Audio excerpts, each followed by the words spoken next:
विधानसभा निवडणूक संपली, मतदान झालं आणि सर्वांचं लक्ष लागलंय ते उद्याच्या निकालाकडे. आपण ह्या ठिकाणी उभे आहोत. रत्नागिरी संगमेश्वर विधानसभा मतदारसंघातली मतमोजणी ह्याच आंबेडकर भवनमध्ये उद्या सकाळी 8 वाजता सुरू होणार आहे आणि त्यामुळे संपूर्ण या मतदारसंघाचं किंबहुना जिल्ह्याचं लक्ष लागणार आहे. कारण ह्या मतदारसंघामध्ये राज्याचे माजी उद्योगमंत्री उदय सामंत विरुद्ध महाविकास आघाडीचे बाळ माने अशी या रत्नागिरी विधानसभा मतदारसंघाची रंगत येणार आहे आणि ही लढत रंगणार आहे. नमस्कार. 266 रत्नागिरी विधानसभा मतदारसंघाचा मी निवडणूक निर्णय अधिकारी. उद्या दिनांक 23 नोव्हेंबर उद्या मतमोजणीचा दिवस आहे.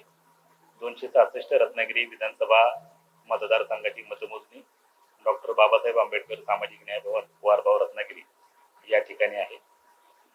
त्या ठिकाणी व्यवस्था अशी केलेली आहे की ईव्हीएमची जी मतमोजणी आहे त्यासाठी 14 टेबल्स आहेत. त्याचबरोबर 5 टेबल ही पोस्टल बॅलेटची मतमोजणीसाठी स्वतंत्र ठेवण्यात आलेले आहेत आणि एक टेबल जो आहे तो ETPBS ची जी मतमोजणी आहे त्याच्यासाठी ठेवण्यात आलेली आहे. साधारण बरोबर 8 वाजता ही पोस्टल बॅलेटची मतमोजणी सुरुवातीला सुरू होईल आणि त्यानंतर अर्ध्या तासानंतर 8:30 वाजता ही EVMची मतमोजणी सुरू केली जाणार आहे. या प्रत्येक टेबलवर मतमोजणीचे एक पर्यवेक्षक असतील, मतमोजणी एक सहाय्यक असतील, त्याचबरोबर मायक्रो ऑब्झर्व्हर देखील असतील आणि अशा पद्धतीनं सर्व मनुष्यबळ या मतमोजणीसाठी उपलब्ध राहणार आहेत. रत्नागिरी विधानसभा मतदारसंघामध्ये एकूण 352 मतदान केंद्र आहेत. तर त्यामुळं EVMची मतमोजणी जी आहे तर 26 राऊंडमध्ये ही मतमोजणी पूर्ण केली जाणार आहे. त्याचबरोबर पुरेसा पोलीस बंदोबस्त ठेवण्यात आलेला आहे.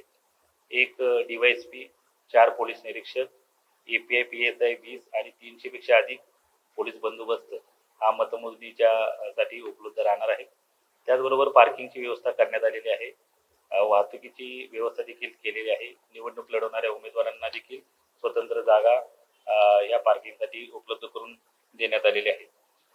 त्यामुळं 26 फेऱ्यामध्ये रत्नागिरी विधानसभा मतदारसंघाची मतमोजणी ही सुरळीतपणे पार पाडली जाणार आहे आणि प्रशासनाकडून पूर्ण तयारी झालेली आहे. टेबलचा स्टाफ मी आपल्याला सांगितले की एक पर्यवेक्षक, मतमोजणी सहाय्यक आणि मायक्रो ऑब्झर्व्हर अशा पद्धतीने आहे. तर त्या व्यतिरिक्त प्रत्येक ठिकाणचा हा स्टाफ, सिलिंगचा स्टाफ वेगळा आहे, स्ट्रॉंग रूमचा स्टाफ वेगळा आहे. अशा पद्धतीनं जवळजवळ 204 इतके कर्मचारी त्या काउंटिंगमध्ये व्यस्त राहणार आहेत. 14 केंद्र जी आहेत तर ती 14 केंद्र ही पहिल्या फेरीमध्ये होती. अशी 14च्या पटीत त्या 26 फेऱ्या पूर्ण केली जाणार. टाइम्स डिजिटल करता किशोर मोरेसह शिवम पवार, रत्नागिरी. टाइम्स डिजिटलला लाईक करा, शेअर करा, सबस्क्राईब करा आणि बेल आयकॉन दाबायला विसरू नका. Times digital.